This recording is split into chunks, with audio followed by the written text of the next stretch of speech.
Sup peeps, and welcome to another reaction from Giguk. This one is watching anime fan subs, and as someone who first got the internet in 2005 and watched a lot of fan subs, so many fan subs growing up as a teenager in like the mid to late 2000s. Like golden age of anime, fan subs everywhere. I mean, just look at my AMV history. You'll see the fan subs within my AMVs. So yeah, I was watching this video just like the Nagatoro one in my off time, and I only got about 3 minutes in, and he started talking about LimeWire, and like the nostalgia train just took off from the station. So I thought, you know what? One more Weeb thing for me to react to, especially since I grew up in the age of fan subs before Crunchyroll was really a thing, before Funimation was doing their like releases where they'd release things quite quickly, where the only way to keep up to date with anime was to watch fan subs. And also the only way to not have to deal with the terrible, terrible editing of dubs. For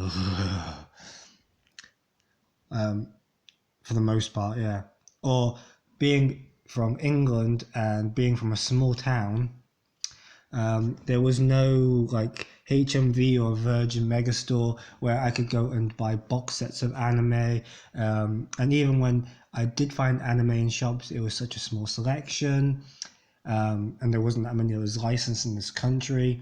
So therefore, my only way to consume anime was fan subs. So with that being said, if you're new here and you enjoy this video, please consider subscribing. If you like this video, smash that thumbs up. If you dislike it, smash that thumbs down. But if you smash the thumbs down, let me know why. Drop a comment down below and tell me why you dislike the video so I can improve. I always want to improve my videos. I've got my GoFundMe, link to the description down below. If you could please donate, it will help me grow this channel exponentially, please, and thank you. Any little would help. Excuse me. Right. So, let's see what Garnt has to say about fan subs and the fan sub culture of the 2000s. Hey, come look at the site. Oh, cool. You download The Tebeo subs and Databio subs, oh my... Oh no. Databio subs, like... Think about how you personally got into anime. I'm not talking about when you first watched Dragon Ball or Pokemon on TV, but when you Yeah, I watched those in the 90s on TV. Involved in the community. And I'm guessing if you got into anime before the 2010s, Yep. a large portion of you would have fan subs to thank for that. Yep. Right? Yep. Psych, bitch! You're going to jail! Whether we like to admit it or not, fan subs have played a massive part in the international anime community, especially when it comes to the exposure and spread of the medium. A lot of us definitely wouldn't be here today if not for fan subs. What's this Mario music in the background? Was the very first time I bought anime. So I bought off eBay what I thought was a very cheap box set of Naruto. Do you remember in like the What arrived wasn't even one of these cheap Chinese knockoff box sets, which this is a story in and of itself. But I want to know that story, Garnt. Please tell me that story. Case full of blank DVDs where someone had just written the episode numbers Oh no. what I didn't realize was that I had just paid someone to burn some fan subs onto some blank. Before we continue, like, I knew this was a thing, but because I knew I could just get it online for free, and I knew sites to go to, like there was one site I used to go to that had Real Media of all things. Like I can't remember the name of the site, but it had Real Media files for like the anime. So they were like really small files, and I had a really, really small hard drive back in the day on my first ever computer. Like we're talking 60 gigabytes, like yeah, barely any space. So yeah, like I knew where to get all my stuff from. Like I was downloading my anime all over the place. Like there wasn't really proper streaming sites, even like, you know, Kiss Anime and stuff like that wasn't really a thing back then. But even I knew like not to buy like, well, He said he bought like what he thought was a genuine box set, which is fair enough. That's fair enough. But like, I remember in like the splash screens between like the ad breaks.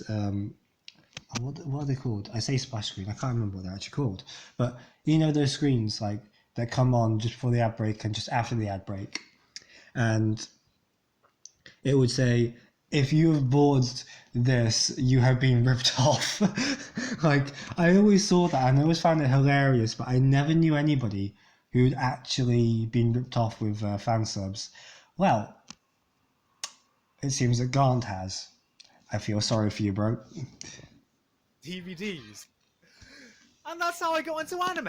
The early days of fansubs in anime seems like this underground trade deal. You could have 8th generation VHS tapes being circled around anime clubs and conventions by what I imagine to be like some kind of black market anime dealership where you approach this shady guy in a trench coat and you ask for The merchant for Resi 4. Episode 4 of Urusei Yatsura. Anime in general was Urusei Yatsura, brilliant show. You needed a physical copy of the anime, which back then was rare enough as it is, a bunch of VHS recorders, tons of wire, and this new fancy schmancy thing called a computer, all just so you can fansub a single episode of anime. This was before my time, so I can't even imagine how expensive and clunky such a setup would be back then. For those of you living in the sleek, optimized smartphone era of technology, you needed to apply a much more logic to the technology back then. For example, I've worked with if DOS and suddenly stuff, crashed so... back then, there was no day one. Because I did IT at college. I did IT and media, so... And it went something like this. I will now show you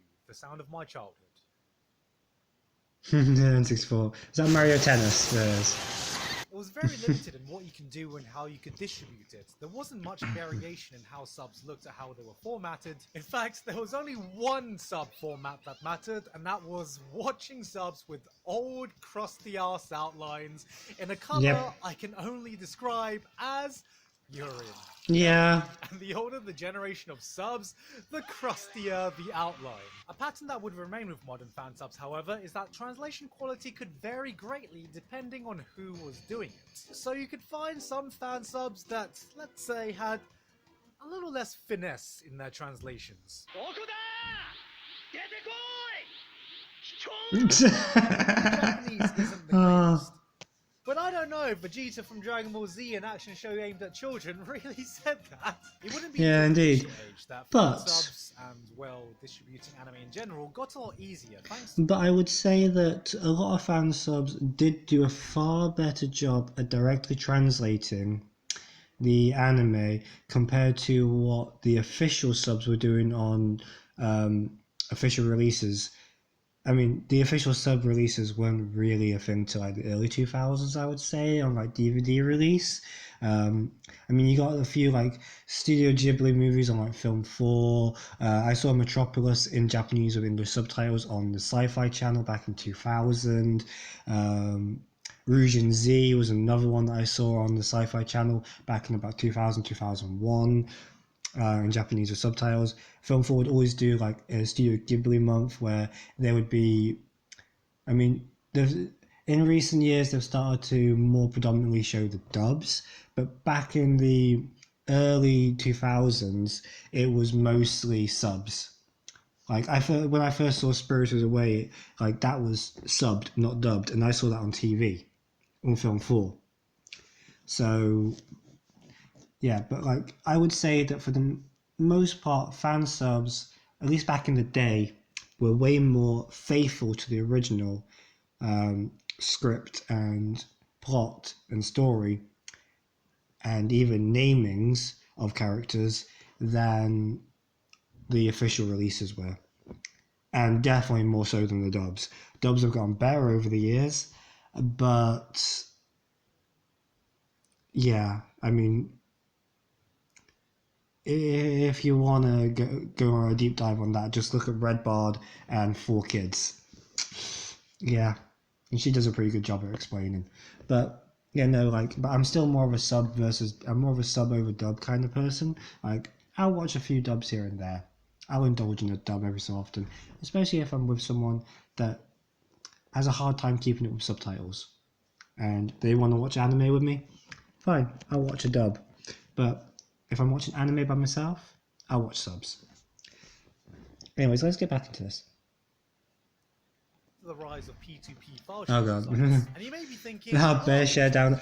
Hold up. Anime Giguk, Did I see Frostwire in there? and well, distributing anime in general Sorry. got a lot easier thanks to Did I see the rise of Frostwire? P2P Yeah, I did. forum. My go-to after LimeWire was Frostwire, right there next to Overnet and Transmission. Shirazu as well. I had that. I had Bearshare. But yeah, Frostwire was basically, for those who never used Frostwire or for those who used LimeWire, you know how it always advertised LimeWire Pro for faster speeds and more downloads at once? Frostwire was basically LimeWire Pro, but for free. So you got the you got the faster download speeds, you're able to download more files at once, and overall it was just a much better client than LimeWire was. But yeah, no, I mostly used Frostwire. I had Bearshare, I had Shiraza, I had uTorrent as well. But yeah, no, like Frostwire was my go-to. Like to see Frostwire in that list right there. Like whenever P2P file sharing services are ever mentioned, and people go on about LimeWire, I'm like, do you remember Frostwire? And everyone's like, Frostwire? But to see Frostwire there, that's a whole blast of nostalgia. Like bloody heck. Sites. And you may be thinking, oh, which one did you use first for Anime Giguk? BitTorrent, or maybe it was hanging out in IRC chats? I never really used IRC. It was actually I was more an MSN person. So, small tangent about how I first accidentally discovered my first downloaded anime through LimeWire, even before Naruto, because one time... This is where I got to. I got to when you mentioned LimeWire, and now everything else after this is new. When I definitely wasn't downloading what I thought was paparoach_last_resort and for once didn't get a billion viruses or Bill Clinton about his sexual relations. Yeah, but instead I that was got a classic. certain scene from a certain OVA which Bible Black had this sound effect in it. Yeah, Bible Black. Oh, fuck me, man. Is it Can't. possible to No. get nostalgic over... Can't. I mean, I was already looking up like anime and stuff before this, cause but no, like I remember when I first accidentally downloaded an episode of Bible Black off of LimeWire. I can't remember what it was I was trying to download at the time. I think I was trying to download the South Park movie or something along those lines, and it turned out it was an episode of Bible Black.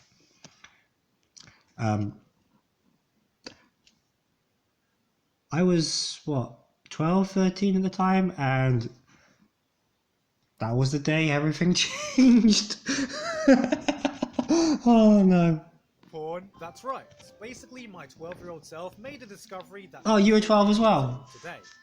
That I like my coffee the same way I like my Bibles.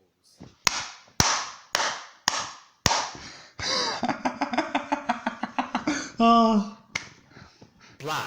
So yeah, I accidentally discovered hentai before I discovered anime.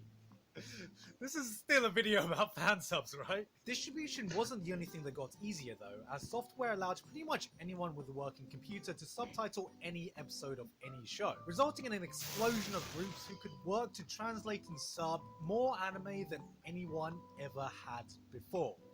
Welcome to the age of digisubs. Mid-2000 anime fansubs was essentially subtitles going through its insecure high school phase where it cared a little bit too much about its image. While professional subtitling standards was about leaving a smaller footprint as possible as to not distract from the thing it's translating, fansubs didn't quite do that. In fact, what defined mid-2000 anime fansubs was the complete lack of any uniform standards, because fucking everything went. One of the biggest trends was that fansubbers would just arbitrarily choose to leave some Japanese words untranslated, with no pattern whatsoever in what words had the honor of being untranslated and left in Japanese. And you know what? But it did seem that certain ones were quite relevant to be left in Japanese. Like, I would much rather... I mean, it would translate. It would have a translator's note at the top of the screen stating what that word meant, and then after that point, you just kind of knew. And in a way, it was a good way of learning certain words. Like, I will always call death gods in Bleach, Death Note, what have you. I always call him Shinigami because that's how it was always said. That's how it was always put on the screen. Friend, I use Nakama because of the amount of One Piece. You know, but it would always give a translator's note at the top stating what the word meant. So before you go on that little tangent there, it always said what it meant, and then it just continued using that word because that word felt more appropriate to the series rather than using the translation. Like, for example, it makes more sense to hear Leafy calling people Nakama and seeing Nakama written on your subtitles than it being Nakama and then like it's saying comrade or friend. And like, you know, same with Shinigami. It makes more sense with the Shinigami from Death Note. It's saying Shinigami on the subtitles rather than saying Death God or God of Death. Same, especially the same with Bleach, like because that's their character class or whatever you want to call it. That's what they are. Like I don't know. It must be the weeb inside of me, but that's just how I see it. But that's probably because I grew up in that age of fansubs. So yeah. Anyways, let's continue, Grant. I get it. There are times when a word is hard to translate and requires further Oh, there's a manga dio. There are times when attack names just sound cooler in Japanese. Oh, definitely. And then there are times when you are just writing Zetsubo, which literally means despair, and you explain that it literally means despair, and you are still writing Zetsubo. What? This is how you end up getting famous just according to Keikaku meme. Translator note, Keikaku means plan. Because to facilitate all these untranslated words, you would have translator notes, which will I just said about those. Yeah. Would give you little bits of extra information to help add context to whatever was being translated on screen. Well, seems simple, right? Well, that one with Azumanga Daioh there was makes more sense because it's like a Japanese pun. And with the way that the Japanese puns work, it wouldn't be able to be translated into English and make sense and still be funny. So they would have to give the translators notes to do the wordplay and make you understand what the wordplay is, and therefore you'll be able to understand the joke and find it funny. Well, they weren't. Explaining translations, explaining jokes, explaining completely useless bits of information the viewer didn't need to know. Sometimes there was such an absurd amount of information on screen that unless you had a fucking Sharingan, you weren't actually following that shit. I think fansubs really contributed to this weeb culture that made anime this really inclusive fandom you didn't get unless you were properly in it. Like, I remember people legitimately refused to watch anything but fansubs because it kept in honorifics like San and Kun, and how dare they translate Oni-chan into Big Brother. Which sounds really dumb when I say it out loud, but we all ended up learning a lot of useless Japanese because of it. Yeah, like, okay, I know a lot of useless Japanese. How many of you would have never heard of the word Nakama if you didn't watch One Piece? What did I just say? What did I say about 2 minutes ago? If you were an anime fan back then, you could form these ridiculous sentences no normal person would be able to understand. Like, oh yeah, I saw a Shinigami with an Nichan and Senpai, and he used Kagebenshin no Jutsu before becoming my Nakama. And if you just understood that sentence perfectly, you too had fallen in too deep. Another statement. Yeah, I understood that perfectly, Grant. Subtitle effects. If you've ever searched up an opening on YouTube and it had these fancy effects that ironically made it harder for you to keep up with the karaoke than if it just had plain subtitles, congratulations, you found some fan-subbed openings. Oh dear. This wasn't just limited to karaoke. I'm running out of space. However, because anyone who watched One Piece I'm not going to pause anymore. fan-sub days would know that the true One Piece experience is watching Luffy shout Gomu Gomu no with fat, green, animated subtitles, and no attack would actually be complete unless it had a corresponding color and font that was timed to the attack. I mean, it doesn't have its own special animated font. Is it even an attack? How the fuck am I supposed to know? Was it attention grabbing and completely against professional standards? Yes. Do but I it was still cool find as... it awesome to this day? Yes. Ah, Gurren Lagann.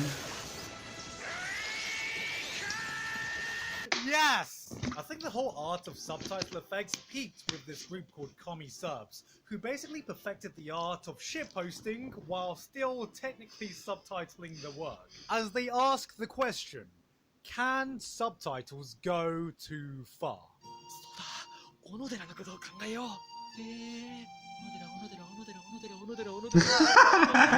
we not gone far enough?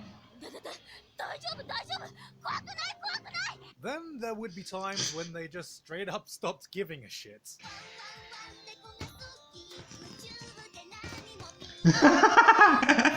Oh yeah, I've seen a few of that. Which is when they subbed SAO2's OP. I don't know how shit my sense of humor is that I fucking lose it when I just see subtitles that go so far they're not even legible translations anymore. Because when you think it can't get more ridiculous, it's just like...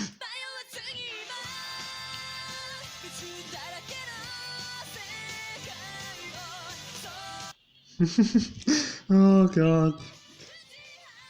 I haven't seen this I really one. shouldn't find this as funny as I do. It's just artistic cancer, okay? You can't find this gem on YouTube anymore. But Google is your friend. And see, that's what I miss about Fansubs. They had personality, even though, yeah, they really shouldn't. Nowadays, subtitles are far more, for lack of a better word, plain, as they completely should be. The reason fansubs were like this was because fansub groups wanted to carve out a distinguishable identity, and some of them actually succeeded. Hi, I'm John. I am one of the co-founders and one of the staff of .to Fansubs. Hey. Thank you. You had fucking gang wars between various fansubs. Oh yes, I remember this. Quality translations. Who had the fanciest effects? Who can get translations out the quickest? Because if you stood out, more people would download your subs, and if more people downloaded your subs, you'd get this thing called internet attention, which Or as we all clout. know is this completely outdated idea because no one on the internet does anything stupid just for attention anymore. Nowadays, simulcast has pretty much killed mainstream fansubbing. Most of the fansubs now you find are just ripped straight from legal translations, and the only time you do really see fansubs anymore is when a movie comes out on Blu-ray, or a show is stuck in Netflix jail, or for some reason a streaming company accidentally realizes that they've just licensed the hentai.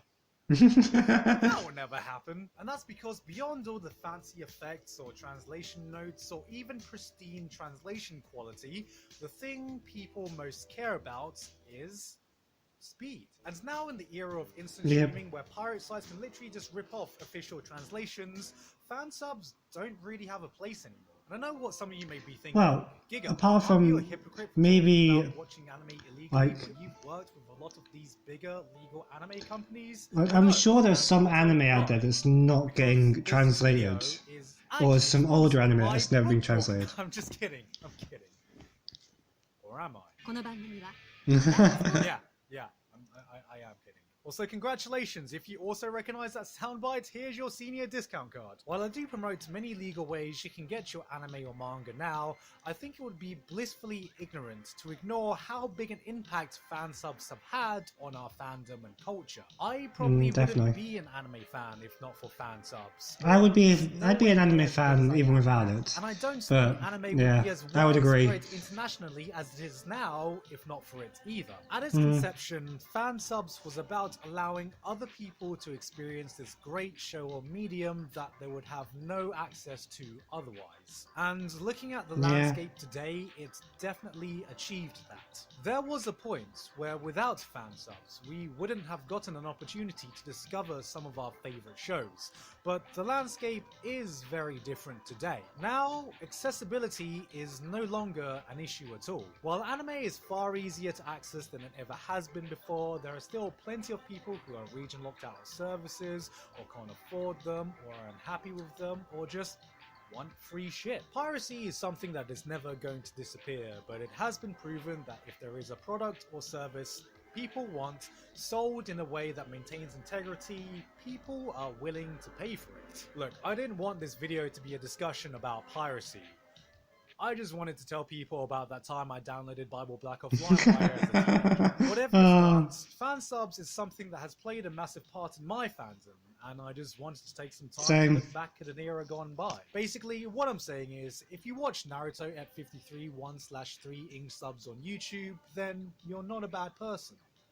But what I am saying is, if you still watch anime on YouTube and it looks like this, what the fuck is Yeah, wrong with you? I can't How is it stand that you're those. determined enough to watch anime for free on YouTube, but you're not determined enough to use a fucking Google search? You know what? Fuck this shit. Let's get a car instead. Oh no. Oh. Hey guys, hope you enjoyed that video. As you can tell, I recorded that when I was briefly back in England a while ago. Don't worry, I haven't been traveling between countries anytime recently. Not that that's possible, even if I wanted to right now. Firstly, I wanted to give a quick shout out to Crossing Void. And yeah, like that was a great trip down nostalgia, down memory lane. Oh my god. Oh, that was brilliant. But yeah, no, he made a lot of good points. But yeah, no, I kind of do miss Fansubs in some ways. And I'm sure there are some older anime and so even some newer anime that's not like getting the same attention as others that are popular. So therefore, I'm sure there must still be some fan subgroups out there doing subs of lesser known anime and older anime. Like, I would love to watch Beyblade, Bakuten Beyblade, V-Force and G-Revolution in Japanese with English subtitles. But guess what? It doesn't exist on official release. And there was a group that was doing fan subs like 5 or 6 years ago, but I don't know if they ever really finished doing the series. There's quite a few anime that I would love to watch in Japanese with subtitles that will never, ever, ever get an official release for official subtitles. So there is still a demand for it somewhere. But anyways, if you enjoyed this video and you're new here, please consider subscribing. If you like the video, smash that thumbs up. If you disliked it, smash that thumbs down. If you got anything to say, drop a comment down below. If you smash the thumbs down, let me know why in a comment down below. Let me know what peer-to-peer service you used. What was your first anime that you found online? Did you come across Bible Black like I did when I was 12 back then? You know, let's talk about it. My GoFundMe's in the link in the description down below. Great appreciate if you could please donate. Anything will help me grow this channel exponentially. Please and thank you. And with that being said, peace out and namaste, peeps.